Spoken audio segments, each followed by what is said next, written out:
4,500 votes in a poll asking your skate stance revealed a strikingly even split of 49% goofy and 49% regular, while roughly 100 voters failed the assignment, claiming they're too sexy for a stance.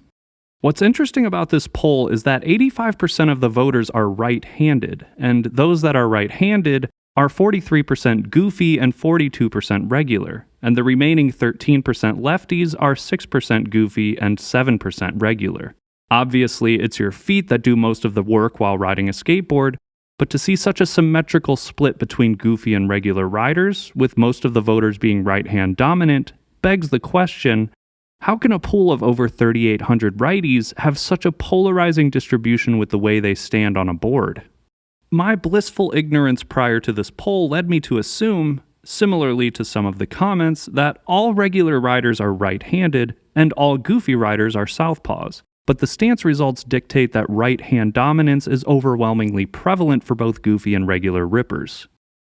Faced with this influx of information, the only course of action to take was either A, figure out a way to meaningfully extrapolate on this data, tapping into the vast wealth of knowledge from neuroscientists who weighed in with thoughtful feedback by doing my own research on the human brain and its relation to motor function, or B, make another Battle at the Barracks video to farm YouTube views. In a compromise, given my fruit fly length attention span and personal aversion to academia, the best I can do is the true American approach, a half-assed hybrid of reading a couple articles and then seeing how some of the most noteworthy skaters stack up in terms of stance, ultimately looking for an overall advantage to being a goofy skater or a regular skater. First off, a couple internet excerpts on the brain and hand/foot dominance indicate that your noodle typically assigns favoritism to one extremity instead of both because it's more efficient. Whichever half of the brain is responsible for motor function, the opposite side of the body will be your dominant one. So if the left side of your brain houses the motor cortex, you will generally be right-hand dominant and vice versa. A supplementary poll asking stance, hand, and foot dominance split the results from the initial poll on stance and hand favoritism even further, with over 15% of more than 385 voters being cross-dominant. 36 right-handers said they are left-footed, and 24 left-handers are right-footed. Out of the cross-dominant crowd, 39% are goofy and 61% are regular, which is actually the first sign of some noticeable imbalance between the stances and hand and foot dominance. At least according to this case, more regular skaters are cross-dominant than goofy, but does that small poll have any type of advantage in learning tricks or progressing at skating more quickly? It's also worth mentioning that the smallest group in the stance, hand, and foot poll, apart from Dylan Jabe, who graciously entered his ambidextrous status, is tied at 2.5% between the goofy left-handed right-footers and regular full lefties. Why are there more regular stance full lefties than goofy in both polls? After all, goofy riders are the ones using their left leg as an anchor to pop tricks, but as we've discovered through the poll, using your left leg as the popping foot and general anchor while riding a board doesn't mean you're left-handed and/or footed. The cross-dominant demographic is an interesting one, but without knowing more about the skill levels of the voters, looking for a superior stance by examining successful high-profile mainstream skaters will have to do for now. Thrasher's SOTY, while a subjectively chosen award, is an annual spotlight of highly competent professional skateboarders dating back to 1990. When Tony Hawk was the first ever recipient, and is a good place to see how stances stack up over the years. In its 33-year time span, 57.5% of SOTYs are regular, and 42% are goofy, and the immediate takeaway is that regular stance does outnumber goofy, but not by a huge margin. A little more objective measuring stick is Battle at the Barracks, which is made up of 53% regular riders and 46% goofy. That distribution stays basically the same when you refine the results down to finals night, as well as when you boil it down to the champions from every year. One interesting detail to note is that just under 50% of the 439 battles in the tournament have been a goofy versus regular skater, and in those games, goofy ends up with an edge over regular on average, with 52% goofy skaters beating regular riders in those hybrid matchups. Assigning the parameters of having at least 10 unique skaters attempting a trick defensively, Goofy stance, for whatever reason, is 36.5% better defensively on fakie 3 shoves than regular, 28.5% better at nollie double flips, and 26% better with 5 shoves, which represents the top 3 tricks with the biggest difference in defensive consistency between the two stances. Under those same restrictions, Goofy stance is 29% worse defensively than regular at 360 pop shove-its, 26% worse at impossibles, and 22% worse at nollie backside 360 heel flips. Switch heel flips are nearly identical in defensive consistency between Goofy and regular skaters, with a difference of only 0.28%. Regular skaters defensively struggle 4% more than Goofy skaters with nollie kickflips, but regular stance is 3% better at defending nollie heel flips than Goofy riders. Similar to switch heel flips, Goofy and regular riders are nearly identical in defensive consistency with nollie frontside heel flips, differing only by 0.17%. Unlike the straight 8, however, significant discrepancies in defensive consistency is apparent between Goofy and regular stance with the straight 16. Regular skaters are over 8% less defensively consistent than Goofy defenders on backside kickflips. But Goofy is almost 14% less defensively consistent than regular on fakie frontside kickflips. Why these results between Goofy and regular flat ground skaters on defense pan out this way is uncertain, especially considering that Goofy skaters are defensively better than regular skaters at fakie 3 shoves, but are almost exactly worse at 360 pop shove-its and impossibles. The fact that regular stance is less successful than Goofy at defending nollie kickflips, but better at nollie heel flips, 2 nollie tricks that differ only by the direction of the foot flick, is yet another interesting head-scratcher. So for flat ground at least, regular stance outnumbers Goofy, but when it's a Goofy versus regular skater in the same match, Goofy ends up with the W more often than not. If you look only at Goofy versus regular in the championship matches, 75% of the 12 seasons ended up as a Goofy versus regular skater. In every season championship besides 5, 8, and 11, regular stance ended up winning 55% of the 9 matches. Outside of the championship matches, Goofy could arguably be considered as a slightly advantageous stance when facing a regular stance competitor on flat. But even with all this information, the question remains, why are so many right-handers split almost evenly between Goofy and regular stance?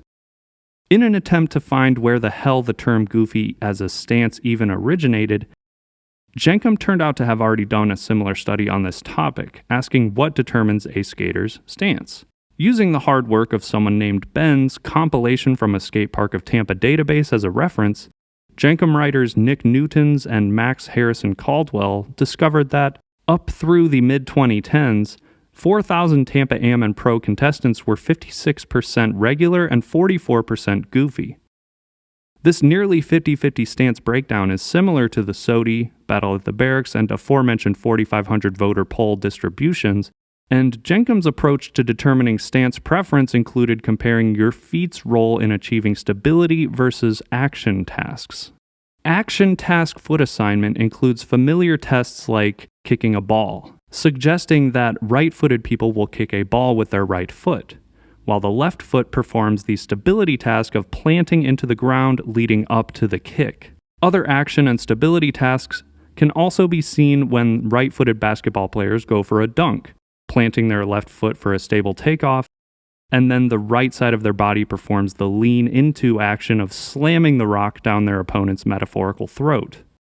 Right-handed batters in baseball plant their left foot during the swing, while their right foot performs the action of pivoting towards the pitch in tandem with their arms to slug that bitch out of the park. And the same movement concepts can be seen in a golf swing. The ball kick and slam dunk examples are directly related to how you would push a skateboard forward, with right footers planting their left foot on the board for stability while their dominant right foot performs the action of repeatedly pushing the ground as the wheels poetically propel you towards the setting sun.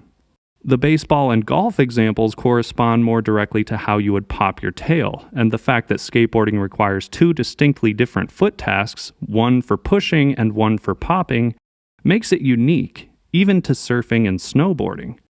In surfing, you rely on a wave to do the pushing that gives you the necessary power to stand up and carve the water. At which point, your stance depends on how comfortable you are with balancing lateral motion. In snowboarding, your feet are strapped into the board, and the slipperiness of the snow, along with the fact that you're navigating down a grade for speed, removes the need for pushing, just like surfing.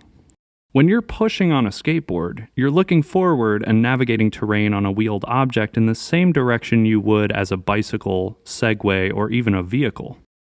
But apart from some very rare exceptions, when you're getting locked in to grind a ledge or rail, huck a stair set, or even pop a flat ground trick, the direction you face is not forward, shifting instead to a lateral plane, where your feet are perpendicular facing in relation to the direction your wheels are moving. The lateral plane of skateboarding is where I believe the feet's action versus stability tasks are harder to define regardless of whether you're right or left dominant. Especially because, with the exception of skating stationary, you need to alternate between the forward type of balance from pushing to the lateral balance of doing a trick.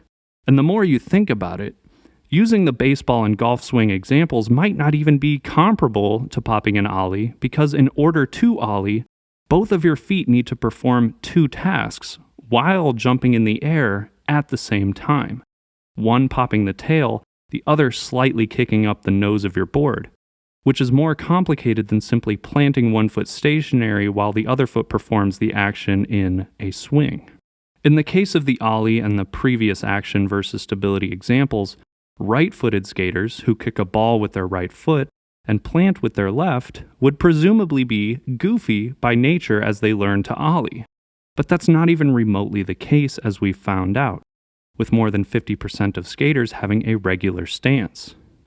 I naturally gravitated to a regular stance in the early days of my skating, and while I do my best now to dedicate a more balanced amount of time to every stance in my twilight years, it always felt awkward trying to do goofy stance ollies, so I rarely spent any time practicing switch, and consequently never developed muscle memory nor the coordination to feel comfortable riding goofy.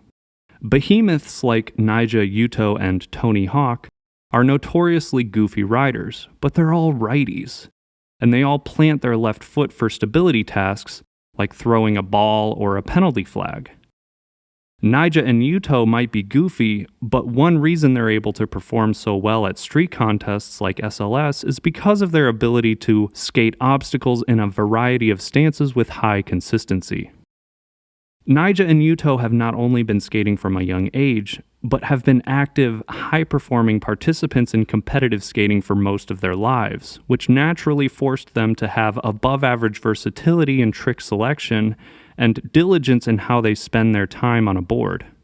As much as I want to conclude that because of Yuto and Nyjah, both being best-in-class examples of today's top street contest skaters, our indication that right foot dominance translates most naturally to goofy skating, there are goofy lefties like Paul Rodriguez and Shane O'Neill who have even more of a reputation for being almost stanceless than Houston and Horigome.